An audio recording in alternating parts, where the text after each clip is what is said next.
Hii sio kawaida, na tangu nizaliwe kwangu sijawahi kuona maloloso makubwa katika umri. Mkunga, kila jambo huja na sababu zake. Mimi naona si vyema kujadili kitabu kabla ya kusoma kurasa zake za ndani, na inatupasa kama wakubwa tujadili chanzo ili tusije tukapata maafa. Haya sasa, na kama unataka kumchunguza, mchukue ukaishi naye wewe. Mimi siwezi kuishi na kiumbe ambacho hakipatani na binadamu. Kiumbe kisichopatana na binadamu? Hivi kwani unafikiri ni madogo? We haya. Ina maana amezaa kiumbe tofauti na binadamu ama? Hilo ndio uliloliacha. Na kama hujanielewa, shauri yako.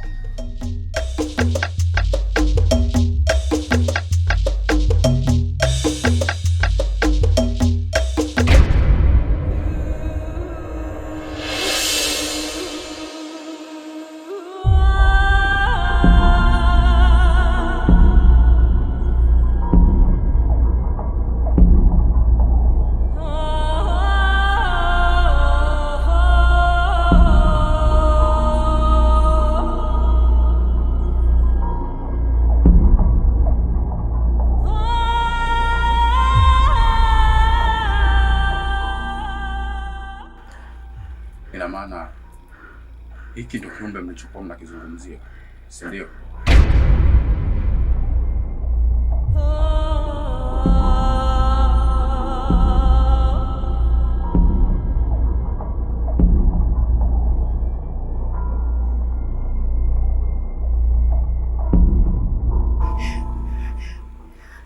Hiki sio kiumbe cha kawaida kabisa. Hiki kiumbe hakijaja kwa bahati mbaya. Hapa lazima kuna kitu kitakuwa kimefichwa.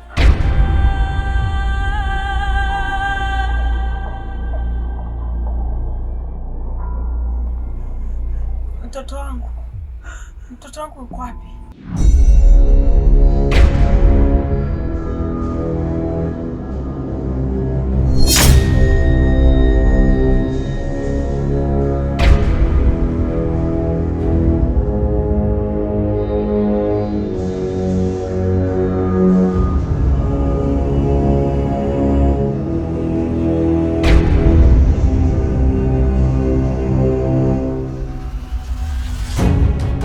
Si laana, bali hii ni ishara.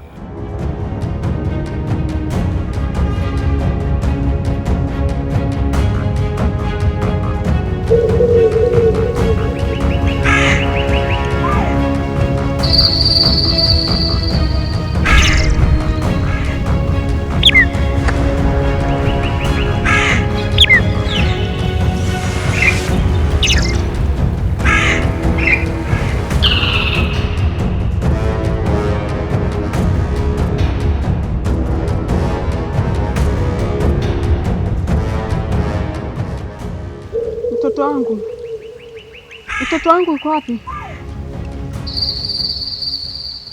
Pole sana Samora. Mtoto wako sio wa kawaida.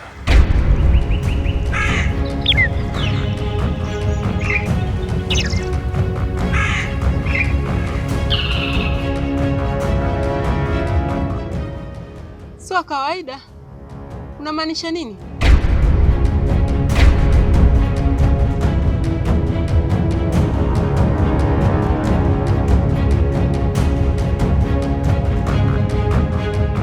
Hapana, ule sio mtoto wangu.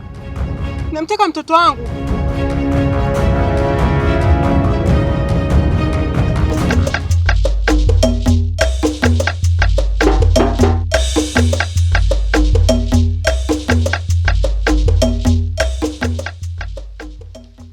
Birupia, toka mwezi tuweze kufika hapa. Tumeweza kukaa kimya. Kama kuna changamoto yote basi tuambizane.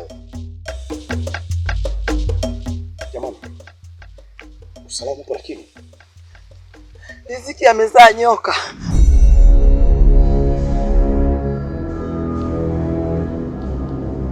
Amezaa nyoka? Ndiyo. Amezaa nyoka. Hakika ni ishara mbaya na kijiji chetu. Na tusipokuwa makini tutaandamwa sana.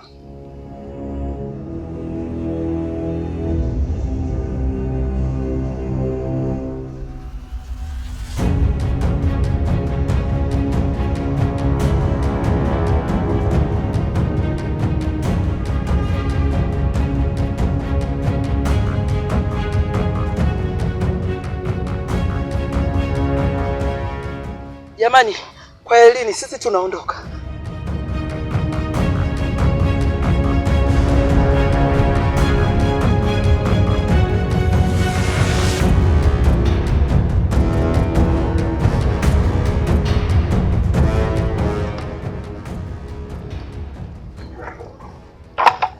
Shoga yangu, kwa hiyo story inayoendelea hapa kijijini, kweli tutasalimika kweli?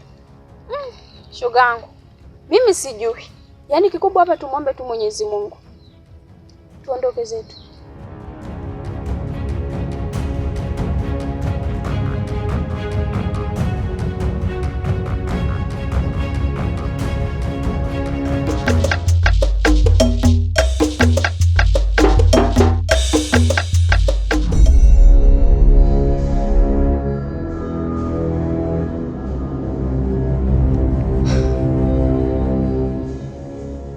Nikachimbe mti gani dawa, nikachimbe mti gani dawa, nikachimbe mti gani dawa, nikachimbe mti gani dawa.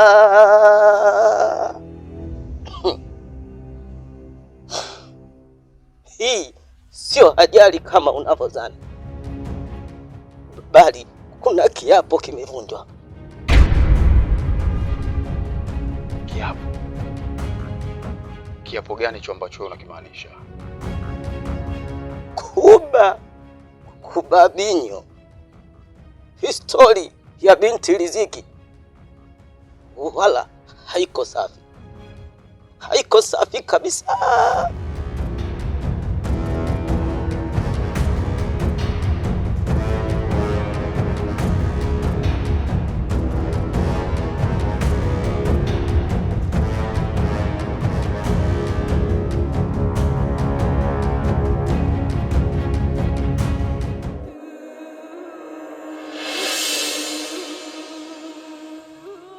Unaweza ukaniambia kuna nini ambacho uliwahi kufanya miaka nyuma?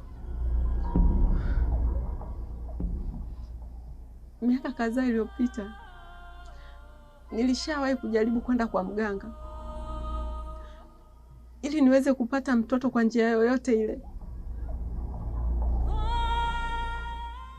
Hii yote ni kwa sababu nimeshindwa kuvumilia aibu ya ugumba. Mara zote Mungu humpinga mwenye macho kuliko yeye. Na ndio maana ulipoonesha ufundi wa haraka zako, naye akakuonesha ufundi maradufu zaidi yako.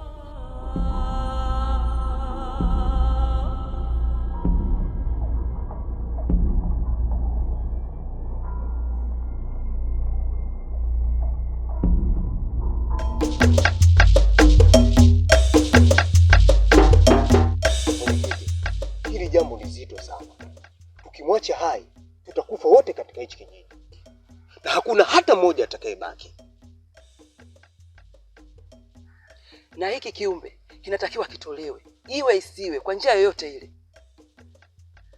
Unajua, mawazo yenu kama yananiingia akilini vile unajua, eh? Lakini inabidi tujue kwamba tunafanyaje ili mradi hichi kiumbe kitoke. Na pia inabidi tujue tunatumia njia gani ambayo ilikuwa ni nzuri kabisa ili mradi hichi kiumbe kitoke.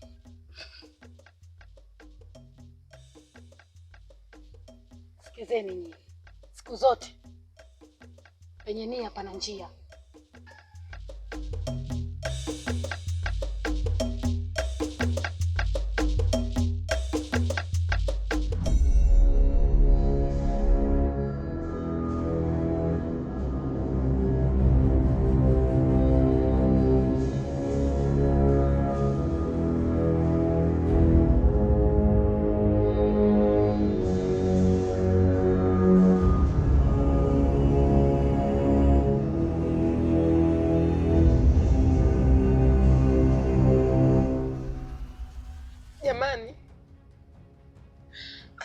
hivi. Atabaki kuwa mtoto wangu tu. Sikiza nikwambie wewe binti. Hatutokubali kirahisi ukatutolea amani katika kijiji chetu. Halafu pia kama umeshindwa kuishi katika kijiji chetu, basi ni bora uweze kutoka uende mbali kabisa ili tuweze kubaki kuwa na amani. Tunapoteza muda mwingi kuongea na mtu ambaye hana faida katika kijiji chetu. Huyu ni takataka. Huyu ni mbwa, huyu ni fulafula. Kwani sondoki? Tunamkauza kauza hapa. Hatuacha mabala kwenye kijiji chetu huyu. Hatupaswi kutumia nguvu nyingi. Tunapaswa kutumia akili. Akili? Akili kwenye matatizo? Tusikilize wewe binti. Mguu wetu tunautoa hapa. Tukirudi hapa, ama zetu ama zako. Tuondokeni.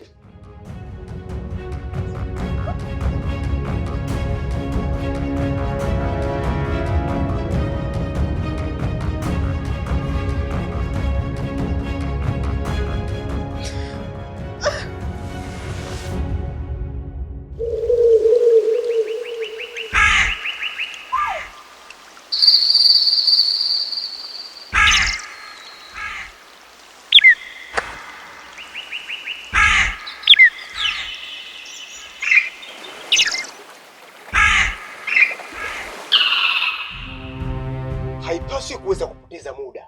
Ingia ndani. Wewe vipi, ingia ndani?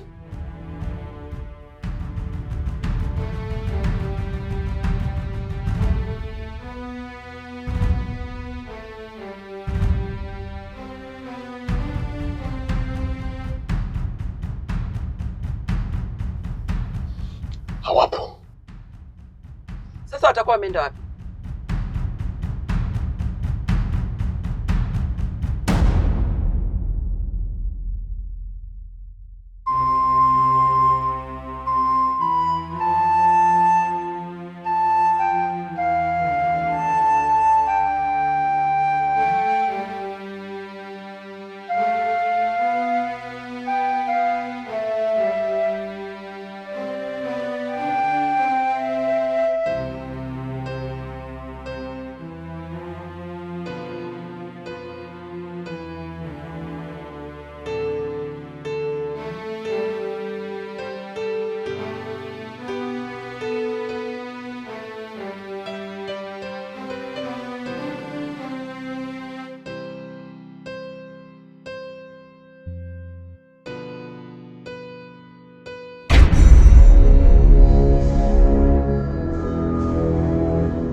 Bado haijaisha.